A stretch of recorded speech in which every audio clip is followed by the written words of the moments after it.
This is your lecture 6 of GST.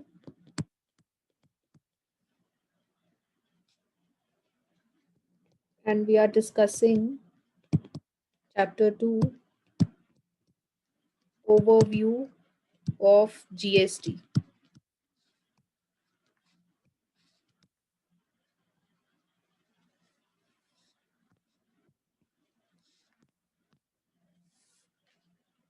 Last class में हमने GST के बेसिक्स डिस्कस करे थे।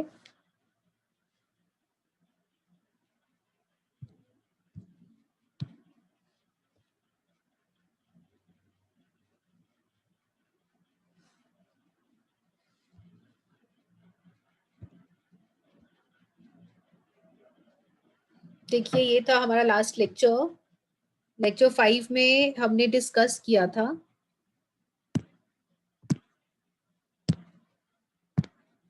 कि GST is goods and service tax. GST goods के ऊपर भी एप्लीकेबल होता है एंड सर्विसेज पे भी। पुराने टाइम के जितने भी इनडायरेक्ट टैक्सेस थे, जैसे कि excise duty, CST, VAT, service tax, customs duty, इन सब की जगह पे एक सिंगल टैक्स आ गया। इन सब का स्थान एक टैक्स ने ले लिया, दैट इज जीएसटी।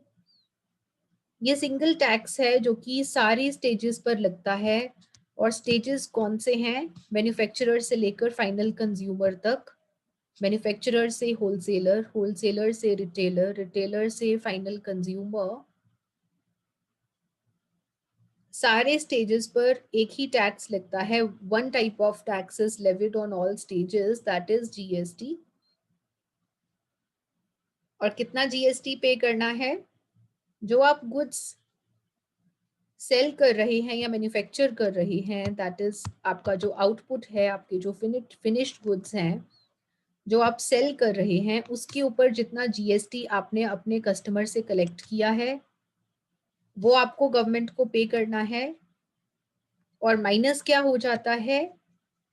जो आपने परचेज करी थी, जो आपके इनपुट्स हैं, रॉ मटेरियल, या फिर जो आपने कुछ परचेजेस करे थे, उनके ऊपर अगर आप जीएसटी ऑलरेडी पे करके आए हो, that is called input tax credit. जो आप जीएसटी पे करके आए हैं वो माइनस हो जाएगा आउटपुट जीएसटी में से, और माइनस होने के बाद जो रिमेनिंग अमाउंट बचेगा वो आपको गवर्नमेंट को पे करना है।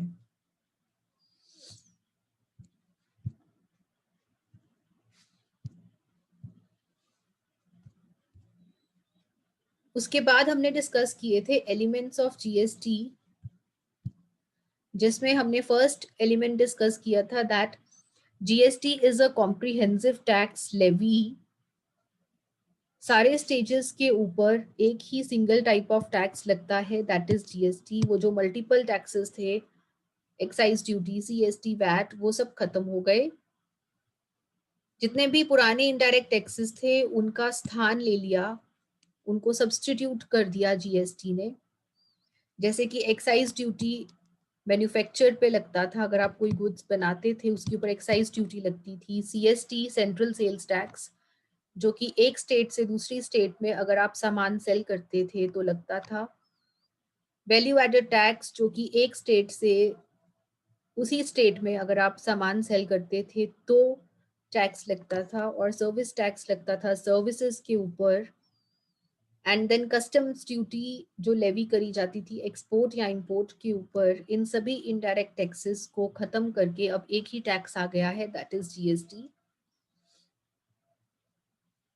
पुराने टाइम की बात करें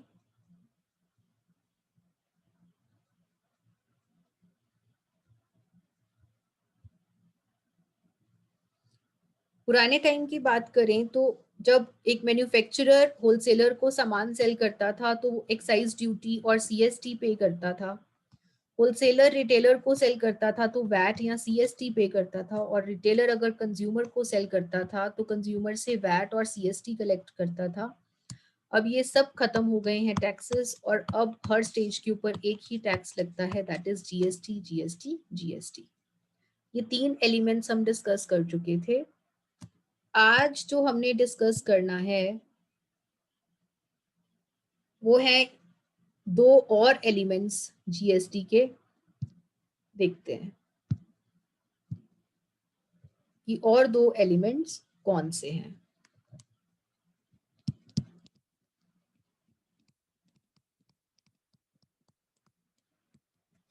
एलिमेंट्स ऑफ जीएसटी में हम क्या कवर कर चुके हैं? कॉम्प्रिहेंसिव टैक्स लेवी, ये वाला पॉइंट डिस्कस कर चुके हैं। सेकेंड पॉइंट हमने डिस्कस किया है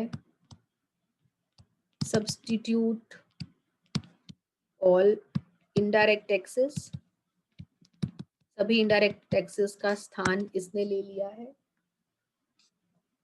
single tax on all stages, manufacturer से लेकर फाइनल कंज्यूमर तक एक ही टाइप ऑफ टैक्स लगता है।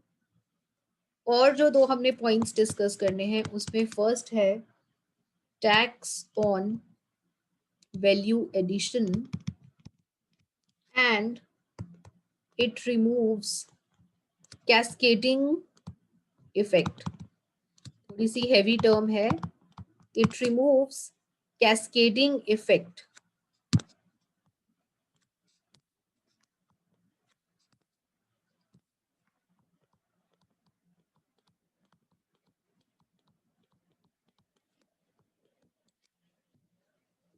समझाऊंगी, यहाँ तक हम डिस्कस कर चुके हैं, हमें ये और ये पॉइंट डिस्कस करने हैं। सो डिटेल में डिस्कस करते हैं with the help of an example. सबसे पहले हम बात करते हैं tax on value addition, fourth element of GST, tax on value addition.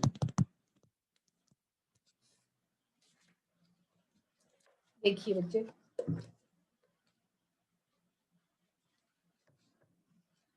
Stages क्या हैं आपकी? स्टेजेस ऑफ सप्लाई चेन क्या हैं?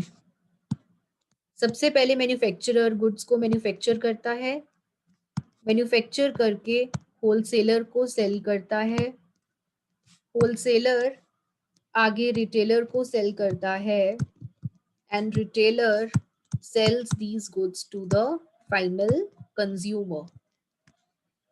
These are the stages. This is stage 1.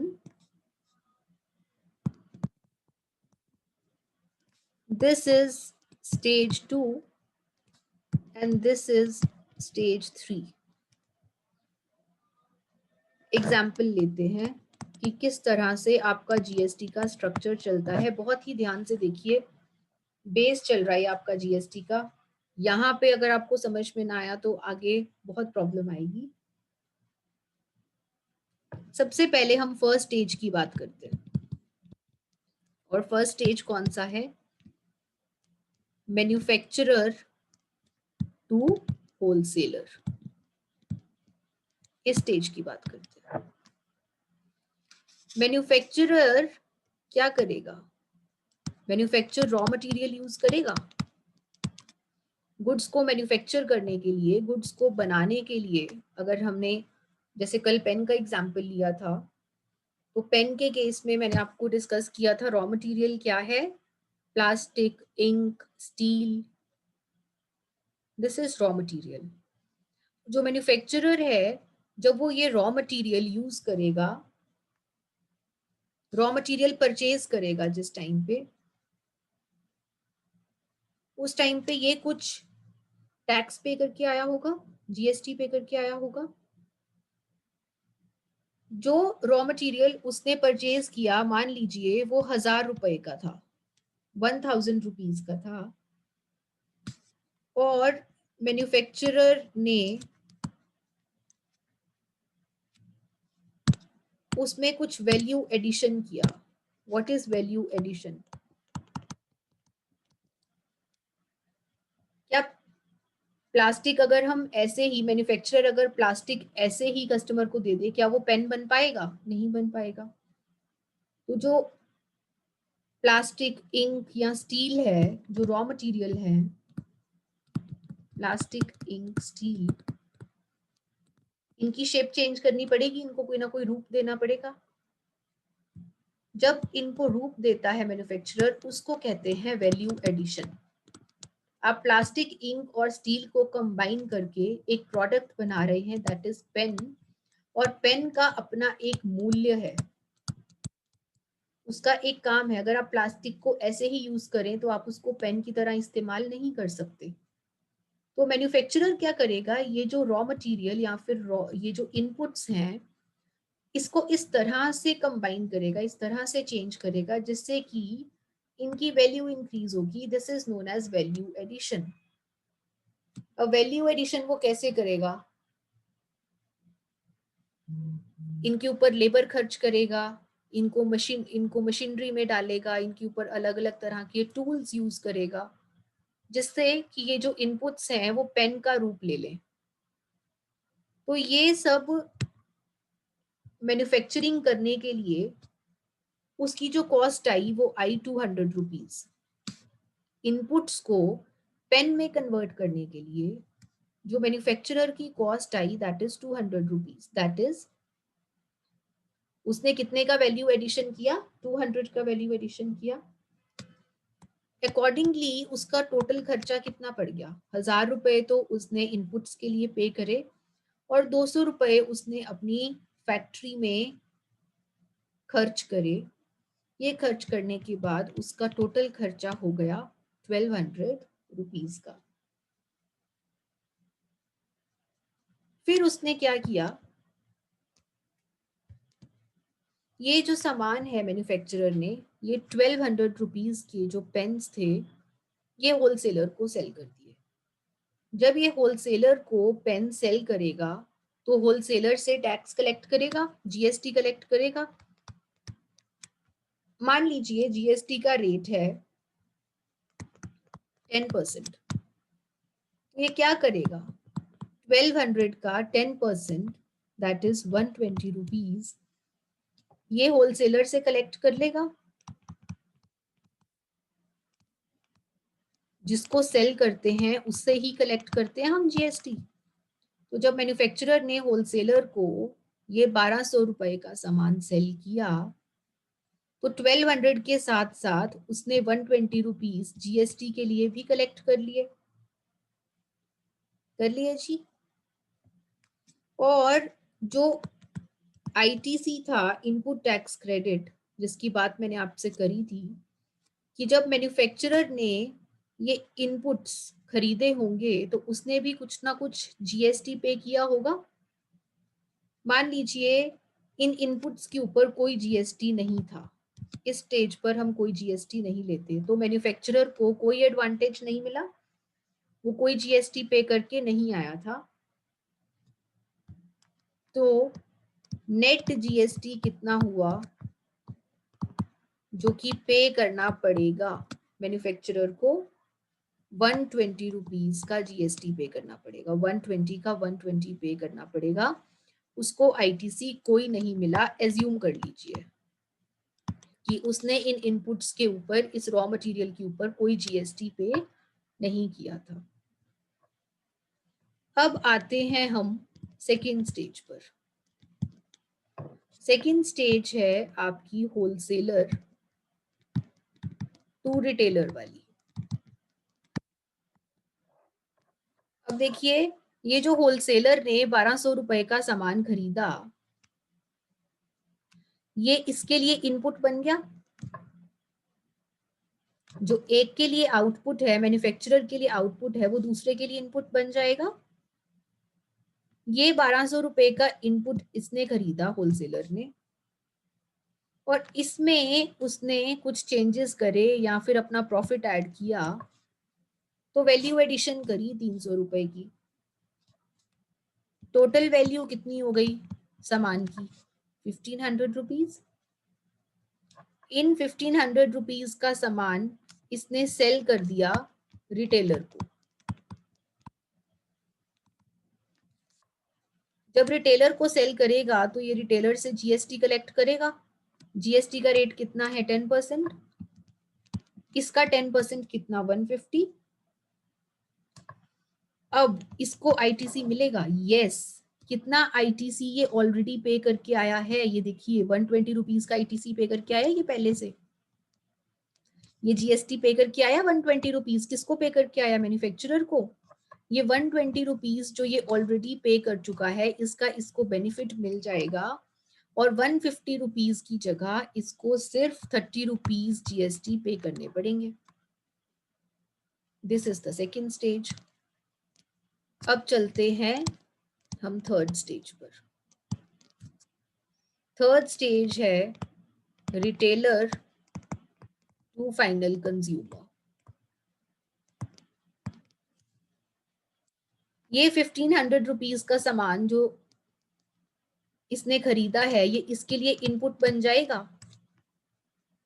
इसमें इसने 400 रुपए का अपना प्रॉफिट ऐड किया, वैल्यू एडिशन ऐड करके कितने की वैल्यू हो गई 1900 की। ये 1900 का सामान इसने फाइनल कंज्यूमर को सेल कर दिया। जब ये फाइनल कंज्यूमर को सेल करेगा, ग्राहक को सेल करेगा, तो ग्राहक से जीएसटी लेगा। कितना जीएसटी लेगा 10% ऑफ 1900, 190 रुपीज जीएसटी लेगा।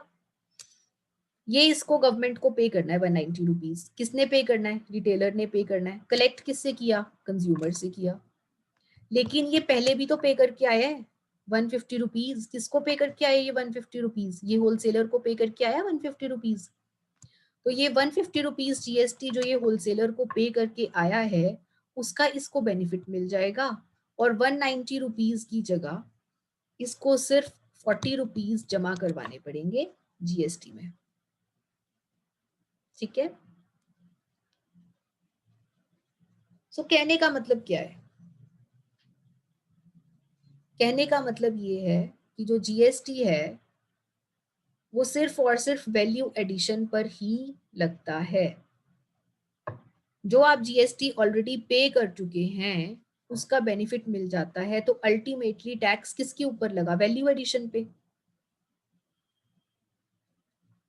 यहाँ पर देखिए वैल्यू एडिशन कितनी है 300 रुपीज, टैक्स कितना बना 30 रुपीज। तो अल्टीमेटली देखा जाए तो ये 30 क्या है, वैल्यू एडिशन का 10% हुआ।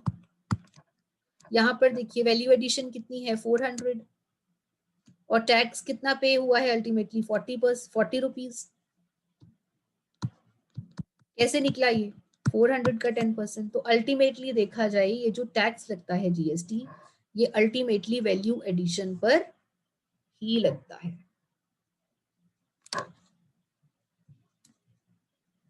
अब आप कहेंगे, एक क्वेश्चन अराइज होता है यहाँ पर कि ये जो मैन्युफैक्चरर ने जब होलसेलर को सेल किया, तो इसने तो 1200 प्लस 120 में खरीदा ना। होलसेलर को कितना पे करना पड़ा, 1200 कॉस्ट का पे करना पड़ा, 120 जीएसटी का पे करना पड़ा। अकॉर्डिंगली होलसेलर ने कितने रुपीस पे करे 1320। लेकिन 1320 पे करने के बावजूद भी हमने यहाँ पर 1200 क्यों लिया, 1320 क्यों नहीं लिया। 1320 हमने इसलिए नहीं लिया क्योंकि ये जो 120 है ये कभी भी कॉस्ट का पार्ट नहीं बनेगा। क्यों कॉस्ट का पार्ट नहीं बनेगा, क्योंकि इस 120 रुपीज का इसको बेनिफिट मिलने वाला है, इसीलिए ये 120 रुपीज यहाँ पर ऐड नहीं होंगे। ये बात अच्छे से समझ लीजिए। होलसेलर की पॉकेट से तो 1320 रुपीज गए, लेकिन उसने अपनी कॉस्ट में 1200 रुपीज ही क्यों लिखे, 1320 क्यों नहीं लिखे।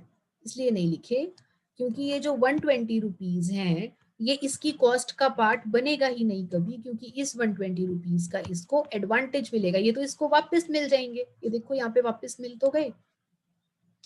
सिमिलरली अगर हम रिटेलर की बात करें तो रिटेलर कितने पे करके आया है होलसेलर को, 1500 कॉस्ट के और 150 जीएसटी के, 1650 पे करके आया है रिटेलर।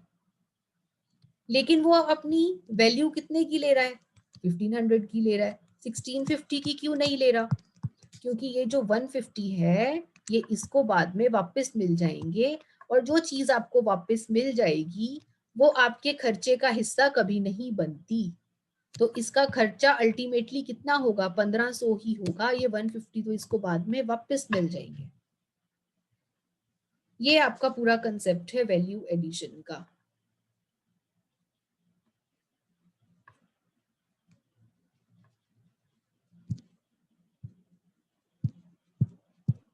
हाँ जी, यहां तक कोई प्रॉब्लम है किसी को तो बताइए।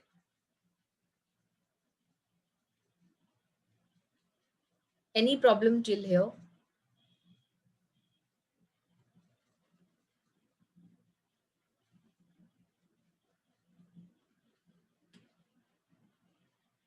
ये था हमारा फोर्थ एलिमेंट।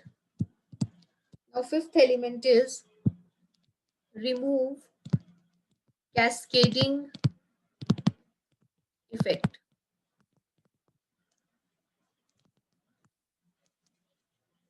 पहले मैं एग्जांपल समझाती हूँ, उसके बाद आपको ऑटोमेटिकली समझ में आ जाएगा।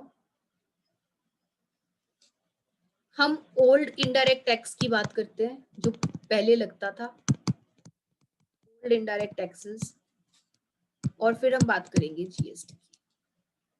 दोनों को कंपेयर करके देखते हैं कि कौन सा बेटर है।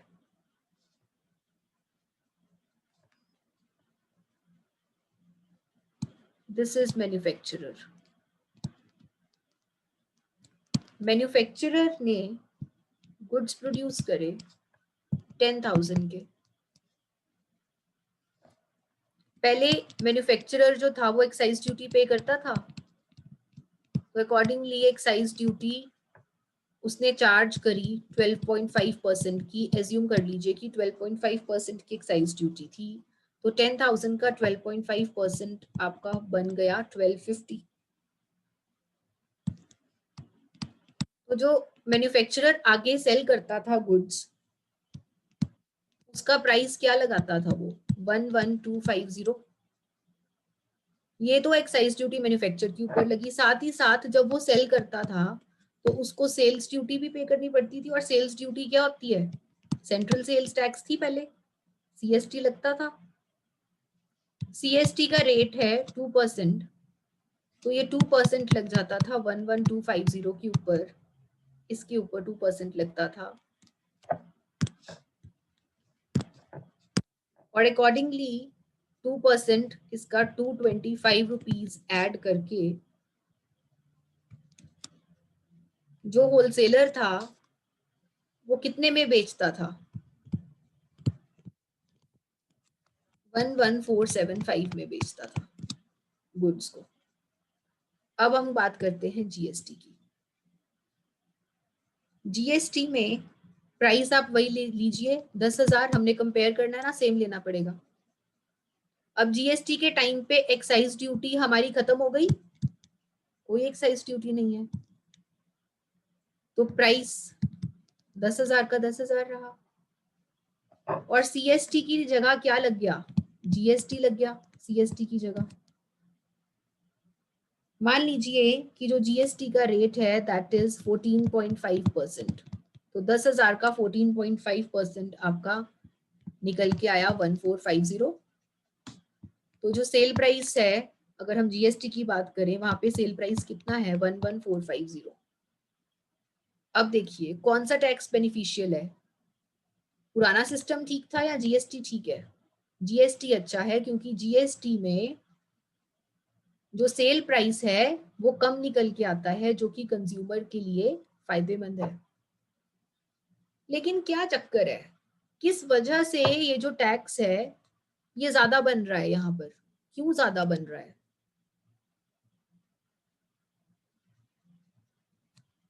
ये देखिए, अगर हम यहाँ पे सीएसटी की बात करें, ये जो 2% लगा है वो किसके ऊपर लगा है, एक तो 10,000 पे, और साथ ही साथ टैक्स पे, एक्साइज ड्यूटी पे, इसके ऊपर भी लगा है। 2% ऑफ 10,000 इज व्हाट, 200, और 1250 का 2% इज व्हाट, 25। तो अकॉर्डिंगली बन गया 225। देखिए ये जो CST है 2%, ये ना सिर्फ 10,000 के ऊपर लगा है बल्कि 1250 के ऊपर एक्साइज ड्यूटी के ऊपर भी लगा है।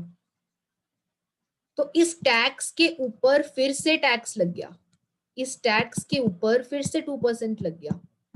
10,000 के ऊपर 2% लगता तो कोई प्रॉब्लम नहीं थी, इस 10,000 के ऊपर 2% लगता तो कोई बात नहीं थी, लेकिन इस टैक्स के ऊपर फिर से टैक्स लग गया, यहाँ पर प्रॉब्लम है। तो पुराने टैक्स सिस्टम में क्या दिक्कत थी कि टैक्स के ऊपर फिर से टैक्स लग जाया करता था, जिसकी वजह से जो प्राइस है वो बढ़ जाता था। और यहाँ पर क्योंकि सारे टैक्सेस खत्म हो गए तो टैक्स के ऊपर टैक्स लगने का तो सवाल ही पैदा नहीं होता। सो यहाँ पर जो प्राइस निकल के आता है वो कम निकल के आता है। इसे बोलते हैं cascading effect. What is cascading effect? Cascading effect का सिंपल मतलब है tax on tax, CST on excise duty. CST 2% on excise duty का अमाउंट कितना था? 1250। एक्साइज के ऊपर भी टैक्स लग गया, टैक्स के ऊपर भी टैक्स लग गया, जिस वजह से ये जो 25 रुपए है उसका डिफरेंस आ रहा है। यहाँ पर ये 25 रुपए का डिफरेंस क्यों आ रहा है? यहाँ पे आपको 25 रुपए ज्यादा क्यों पे करने पड़ रहे हैं? क्योंकि यहाँ पर टैक्स के ऊपर टैक्स लगा है, जो कि एक नुकसान की बात है। टैक्स के ऊपर टैक्स कभी नहीं लगना चाहिए, ये एक फ्लॉ था, ये एक कमी थी पुराने इनडायरेक्ट टैक्स सिस्टम में कि टैक्स के ऊपर भी टैक्सेस लग जाया करते थे। जीएसटी ने ये कैस्केडिंग इफेक्ट को रिमूव कर दिया, खत्म कर दिया। This is the fifth element of GST. So दोबारा से अगर हम देखें एलिमेंट्स ऑफ जीएसटी, तो we have 5 elements. First one is comprehensive tax levy. पूरी सप्लाई चेन के ऊपर एक ही टैक्स लगेगा, that is GST. Excise duty, CST, VAT, service tax सब खत्म। इन सब टैक्सेस को सब्स्टिट्यूट कर दिया जीएसटी ने। सारे स्टेजेस पे एक ही टैक्स। जीएसटी सिर्फ और सिर्फ वैल्यू एडिशन पर लगता है, सिर्फ और सिर्फ वैल्यू एडिशन पर जीएसटी लगता है। 300 पे 10%, 400 पे 10%। क्यों सिर्फ वैल्यू एडिशन पे क्यों लगता है? क्योंकि इस 1200 के ऊपर तो ऑलरेडी टैक्स लग चुका है। तो जब 1200 के ऊपर ऑलरेडी टैक्स लग चुका है तो यहाँ पर थोड़ी ना 1200 के ऊपर दोबारा से टैक्स लगेगा। सिमिलरली यहाँ पर 1500 के ऊपर ऑलरेडी टैक्स लग चुका है, तो टैक्स किसके ऊपर लगना चाहिए? सिर्फ वैल्यू एडिशन पे, 400 पे। तो 400 पे जीएसटी लगाइए, 400 का 10% इज 40। यही तो निकल के आया हमारा आंसर। ये लंबा मेथड है, ये शॉर्ट मेथड है। लंबा मेथड क्या है? Input plus value addition, total, total के ऊपर जीएसटी लगाओ, जीएसटी के ऊपर जो आप पहले जीएसटी पे कर चुके हो माइनस करो और फाइनल निकल के आएगा आंसर। और डायरेक्टली कैसे करेंगे आप? वैल्यू एडिशन के ऊपर डायरेक्टली जीएसटी का रेट एप्लीकेबल कर दो, आपका डायरेक्टली निकल आएगा आंसर। 300 का 10% 30, 400 का 10% 40। ओके जी। तो जो जीएसटी है वो सिर्फ और सिर्फ वैल्यू एडिशन के ऊपर लगता है, और जो बाकी अमाउंट है उसके ऊपर आप ऑलरेडी टैक्स पे कर चुके हैं, उसके ऊपर जीएसटी दोबारा से नहीं लगता। And it removes cascading effect. Tax के ऊपर टैक्स नहीं लगता है इसमें, क्योंकि जो बाकी टैक्सेस हैं वो खत्म हो चुके हैं, इसलिए टैक्स के ऊपर टैक्स नहीं लगता, जो कि आपके पुराने सिस्टम में शॉर्टकमिंग थी।